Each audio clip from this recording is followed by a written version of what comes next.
जोंनि आगुनि कलेजनि दैदेनगिरि नोंथांमोन, सिबिजाथाव मानिजाथाव मानगोनां गेदेमा नोंथांमोन, दुलाराय बर' फरायसा आफाद बिजनि आनसलिकनि आफादगिरिजों लोगोसे बिथांनि मावफारि लोगो नोंथांमोन, UPPL जोंनि बिजनि जिल्लानि आफादगिरि बिथांजों फैफानाय मावफारि लोगो नोंथांमोन, हालामनि जोंनि बयनिख्रुइ देरसिन सरकारनि खोन्दो VCDCनि चेयारमेन आरो बिथांनि मेम्बार नोंथांमोन, बे फरायसालिमानि गोरायुं नोंथां, बयजोंबो सिबिजाथाव फोरोंगिरि नोंथांमोन, आंनि बयनिख्रुइबो आंगोनि आंगोसिन इयुन जोलैनि हाथरखि महरै फरायसा महरै बे फरायसालिमायाव बाहागो लानाय फरायसा फरायसुलि लोगो नोंथांमोन। फरायसा जिउखौ जोङो खनसायनानै मोननाय मोनसे जिउ नङा। बियो बबेबा मोनसे माइ फोथारावहाय माइ खनसायनाय, बबेबा मोनसे सबायबारियाव सबाय खनसायनाय, बा आलारि मोनसे गुवार दुब्लियावहाय जेब्ला बैसाग दानावहाय जोङो साम' लादाय नागिरो, बेफोरबायदि नागिरनाय हाबाफारि नङा। फरायसा जिउआ गावनो अट'मेटिक फैनाय मोनसे जिउ, आरो बे जिउआनो जोंनि जागायनाय, जोंनि दाफुंनाय आरो जोंनि इयुन जिउनि गासैबो सोनारनानै थायो। आं जेब्ला फरायसामोन, आंनि जोनोमा मिंमाङाव, आफानि जोनोमा बिजनि बर' बाजाराव। आं दिनै बुंथिनानै लाबाय। आइनि जोनोमा बाक्सानि हासरायाव। आंनि जाथि बंश गासैबो बिजनि बाक्सा उदालगुरियावनो बुंफबजोबनानै दं। खिन्थु आं जोनोम जाहैदों मिंमाङाव 1968 मायथाइयाव। जेब्ला जोङो फरायसामोन, बाथौ धोरोमनि सासे गुरु मथुर बसुमतारी होननाय, निस्सय सिनायगोन ना मथुर बसुमतारीखौ? जायफ्रा बाथौ धोरोमजों लोब्बा थायो बिथांमोना मिथिगोन। बिथाङा जोंखौ ME स्कुल आरो हाइ स्कुलाव फरायबाय थानाय समाव फुंखा सुबुं हिसाबै जोंनि फरायसालियाव, खोदोमगुरि फरायसालियाव बोसोरफ्रोमबो जोङो लिंहरोमोन, बा जोंनि हेडमास्टारफ्रा लिंहरोमोन। बेवहाय मोनसे बाथ्रा बुंनायखौ आं दिनैबो गोसोआव दङ। सासे फरायसाया नारेंखौ जेरै लुबैयो, नारेंखौ नुब्ला जेरै खुदैया र' गयो,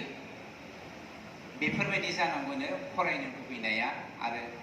फरायनायखौ मा होनो, बिजाबखौ नुयोब्ला फरायनो लुबैनांगौ, आरो मोनसे हास्थायनाय थानांगौ होननानै बुंदों। आरो बिथाङा मोनसे बाथ्राखौ बुंदों, थांनाय ब्रैथि ना बाथि प्लेसमेन्ट ससियेल माबायाव प्रग्रामाव आं फैदोंमोन, आं एक्जेक्टलि गोसोआव गैला, 4th or 5th टाइमाव। बेवहाय आं मोनसे बाथ्राखौ बुंदोंमोन, सासे फरायसाया मासे दाउब' बायदि अध्ययन खालामग्रा जानांगौ होनदों। दाउथु बायदि दद्र जानांगौ होनदों, आरो दाउखा बायदि सोलो गोरा जानांगौ होनदों। माथाम दाउजों सासे स्टुडेन्टनि, फरायसानि आखुथायखौ बिजिरदों। दाउब' बायदि ओरैबायदि अध्ययन खालामनांगौ, नोंनि मोननो लुबैनायखौ, आंनि मोननो लुबैनायखौ जाफुंहोनो हानाय बायदि। जेरावहाय जोङो नारेंखौ लुबैयो, जेरै प्लिज मबाइलखौ सुइच अफ खालामनानै ला, डन्ट प्ले उइथ द मबाइल। स्टुडेन्ट लाइफ, ओरैबायदि इन्टारेस्टिं लाइफ, फस्थायगोन आं बुंखादों फस्थायगोन बेनिख्रुइ इनजयेबल लाइफ नोंसोर जिउआव मोननाय नङा बे समखौ संहार खालामनो हलाय खालामनो नाङा ओरैबायदि दाउखौ बायदि अध्ययन खालामग्रा जानांगौ नोंनि अध्ययननिफ्राय नोङो जेब्ला एरखेनानै थांगोन नोंनि साखाथियाव फैनाय ना एम्बु जिबौखौ नों मालाबाबो साबनो हानाय नङा आरो नोङो जेब्ला अध्ययन खालामनानै बे नाखौ मोनजानायसिम नोङो खामानि मावगोन नोंनि जिउ सोलेर गासैबो नोङो इयुननि थाखाय दानो हागोन आरो बेखायनो आगुनि ऋषि मुनिफोरनि समावनो फरायसानि जिउखौ दाउब'जों रुजुनाय जादों दाउथुआ ओरैबायदि डिसिप्लिन दद्र बियो फोरोंगिरिफोरनि बुंनायखौ मानियो बिमा बिफानि बुंनायफोरखौ मानियो गावनि देरसिनफोरनि बुंनायखौ मानियो आरो बियो जेब्लायबो मोजांखौ संगानो आरो बेनो जादों दद्र दाउथु जोंबो दद्र दाउथु बायदि जानो सोलोंनांगोन जाय गथ'आ डिसअबिडियेन्ट खालामबाय थायो जाय गथ'आ फरायसालियाव फैनानै थांखु सादाजों टाइम पास खालामो जाय गथ'आ एन्टि ससियेल मानसिफोरजों ड्राग्स जाग्राफोरजों जौ लोंग्राफोरजों बाइक सादावग्राफोरजों ना गुबुन गुबुन गाज्रि खामानियाव लिप्त जानाय मानसिफोरजों संग जानानै थागोन बे गथ'आ मालाबाबो दावगानो हाया नंखायनो जोंनि फरायसानि केरेक्टारा मासे दाउथु बायदि जानांगौ होननानै दाउखा बायदि बिराद सोलोगोरा जानांगौ ओरैबायदि सोलोगोरा जानांगौ हमनानै ला जोङो हमनानै ला फार्स्ट सेमिस्टार बा सेकेन्ड सेमिस्टाराव फैबाय माखासे ओरैबायदि फरायसा दङ बियो लेखानाया बे बिराद स्मार्ट टेलेन्टेड बियो फोरोंगिरिया जा बुङो बेखौ गोसोआव लाखायो खिन्थु माखासे ओरैबायदि दङ बियो लेखाखौ नायाब्ला मालायनि फोरोंनायखौ बियो अध्ययन खालामजोबनो हाया जोंनि फरायनाय सोलोंनायनि आयदाया आलदा आलदा सोरबाया दावरावनि गेजेराव थानानै फरायनो मोजां मोनो सोरबाया स्रि स्राय थानानै फरायनो मोजां मोनो सोरबाया लोगो बुरजाजों थानानै फरायनो मोजां मोनो सोरबाया हारसिं दर फांथेनानै फरायनो मोजां मोनो सोरबाया आलारि दंफां सिङाव थानानै फरायनो मोजां मोनो बयनिबो फरायनायनि माबाया नियम आयदाया आलदा आलदा बेनिखायनो नोङो ओरैबायदि सोलोगोरा जानांगौ आंनि आगसि थानाय लोगोआ माबायदि फरायो आंनि आगदाजों थानाय लोगोफोरा माबायदि फरायो बियो बेनि बायदि फरायनायाव बेसेबां एडभान्स जादों आंखौ बियो डिस्टार्ब होबाय थादों नामा आंनि फोरोंनाया आंनि मावनाया सोरनावबा इम्पेक्ट गोग्लैदों नामा बेफोरबायदि सियाना जानो होदों सियाल बायदि जानो होआखै खिन्थु दाउखा बायदिसो सोलोगोरा जानो होदों दाउखाया ओरैबायदि सोलोगोरा बहा फान दङ सोरहा खैसार जादों सोरबाया बेखौ लफायदों नामा बेफोरनिफ्राय जेब्लायबो दाउखाया सांग्रां नैबे बैसोआव एटलिस्ट क्लास 9 निफ्राय प्राय माने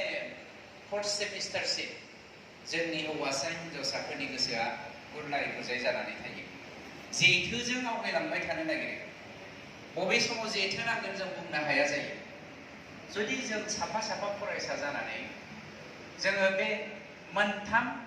नेचारखौ दाउब' बायदि अध्ययन खालामग्रा दाउथु बायदि दद्र आरो दाउखा बायदि सोलोगोरा जायोब्ला जोंखौ जोंनि थांखिनिफ्राय मालाबाबो लाखिनो हाया जोंनि थांखियाव जोङो मोनहैखागोन आं बेखायनो बे बाथ्राखौ बुंनो नागिरदों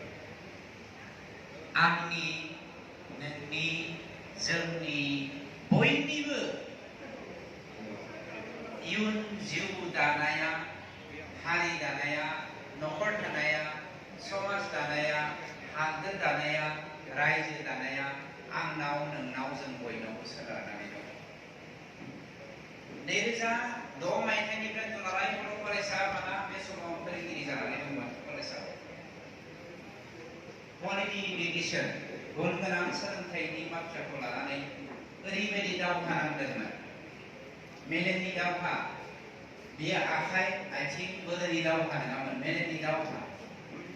बै समाव जोंनि सरकारा दुलाराय बर' फरायसा आफादखौ सापर्ट खालामाखैमोन